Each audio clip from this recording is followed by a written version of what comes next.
Eu vă rog frumos, toată lumea care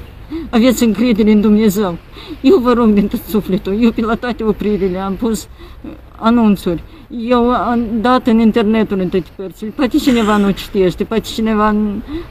nu se ocupă cu asta, n-are când, lumea de lăsate, vă rog frumos, poate cineva a văzut-o pe dânsa, Pahar Irina, pe dânsa o cheamă Irina, poate el nu ține minte cum o cheamă, ea are aici 43 de ani, poate cineva știe unde e, poate cineva a văzut-o pe dânsa, poate cineva cunoaște cazul care a stat în spital în timpul șală, poate pe fereastră s-a uitat și a văzut-o. Vă rog frumos, nu mă lăsați să mor, să vorbesc, să văd fata mea.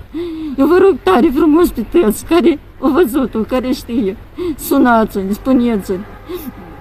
prin observatorul, prin anunțurile este. Pot să vă spun și numărul meu la telefon, 06 96 7 4116. Așa e telefonul meu, sunați-mă, vă rog, dați-mi nădejde măcar să trăiesc pe pământul ăsta, vă rog, cine a văzut-o.